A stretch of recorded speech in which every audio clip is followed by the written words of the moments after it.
Social মিডিয়ায় ছড়ানো ভিডিওতে দাবি করা হচ্ছে ঢাকায় রাতে সেনাবাহিনী লাঠিচার্জ করেছে।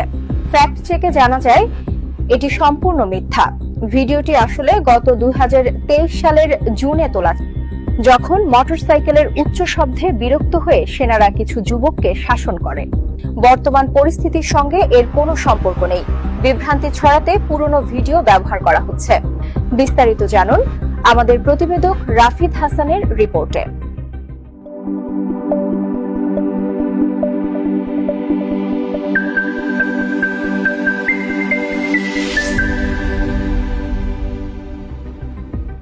সম্প্রতি সোশ্যাল মিডিয়ায় একটি ভিডিও ছড়ানো হয়েছে যেখানে দাবি করা হচ্ছে ঢাকায় রাতে সেনাবাহিনী মোতায়েন করে ইউনূস সরকারের গভীর রাতের রাস্তায় সেনাবাহিনীর ব্যাপক লাঠিচার্জ চলছে।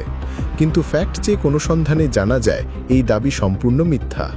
প্রকৃতপক্ষে এই ভিডিওটি 28 আগস্ট রাতের নয় এবং ঢাকায় ওই দিন সেনাবাহিনীর লাঠিচার্জের কোনো ঘটনা ঘটেনি।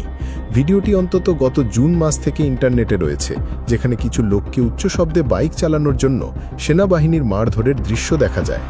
রিভার্স ইমেজ সার্চে এই ভিডিওটি সাইফুল ইসলাম শেখ সুমন নামের একটি ফেসবুক অ্যাকাউন্ট থেকে 12 জুন 2023 সালে প্রচারিত হয়েছিল। পুরনো ঘটনার ভিডিও দিয়ে বিভিন্নভাবে সেনাবাহিনীকে বারবার বিতর্কিত করার চেষ্টা করা হচ্ছে, যা সম্পূর্ণ উদ্দেশ্য প্রণোদিত। এই ভিডিওটি পুরনো এবং বিভ্রান্তিকর, যা সেনাবাহিনীকে মিথ্যা এবং অপবাদে ফাঁসানোর জন্য উদ্দেশ্য প্রণোদিতভাবে ছড়ানো হচ্ছে। একটি ভুল তথ্য সমগ্র সমাজকে বিভ্রান্ত করতে পারে, তাই তথ্য যাচাই করুন, গুজব থেকে সতর্ক থাকুন।